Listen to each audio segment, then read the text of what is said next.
Hamish, as always, good afternoon to you. First of all, just on these Challenger 2 tanks, they've been kind of the bread and butter, if you like, of Britain's defence for decades.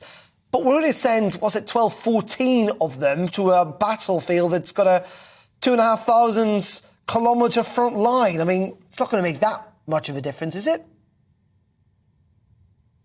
Well, good afternoon. I mean, yes, I think it is. I was also commanding officer of the 1st Royal Tank Regiment, which is a Challenger 2 regiment. So I've spent a lot of time on these tanks. They are 20 years old, but they are, compared to the Russian tanks they're facing, they vastly overmatch them and are pretty much state-of-the-art and have been upgraded.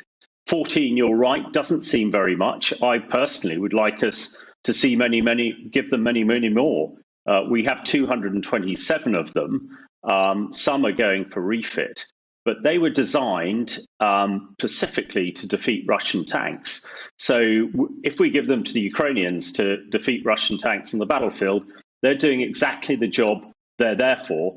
And I think we can then, as the British military, look at how we replace them in the future, because this war has really shown that actually, the tank is not confined to history. Armoured warfare that we're seeing on the battlefields in Ukraine is more likely to be the future.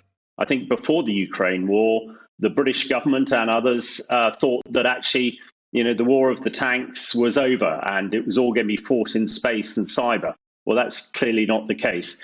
Hopefully, by giving 14 tanks, it will encourage the Germans and others to give some of their Leopards. And in total, a couple of hundred Western tanks, I think, will tip the balance in this war. And the armoured manoeuvre, the firepower and protection and mobility that tanks provide over and above everything else, I think will be the tipping point and could allow Ukraine to defeat Russia much more quickly and get them out of Ukraine so we can get some sort of peace and normality and start to rebuild that devastated country. Yeah, indeed, and I think we're expecting the Germans, aren't we, to make a decision on those Leopard tanks a little later on this week. And all this, Hamish, of course, while there is now an expectation that we're going to see a spring offensive from both sides. Well, that's right. Although it could well happen before that. I think the operational security, the secrecy that Ukraine military are doing things is very impressive. And I think as soon as they have this weaponry, one thing that has been really stark on this battlefield is the effectiveness of modern Western weaponry, like HIMARS, like air defense, and like drones, which has tipped the balance for Ukraine. And we've seen Russian forces being destroyed in massive numbers. If you believe the Ukrainian figures, over 3,000 Russian tanks have been destroyed. Although they still have a few thousand left, these are tanks from the 1950s that really, will be no match at all for Western tanks.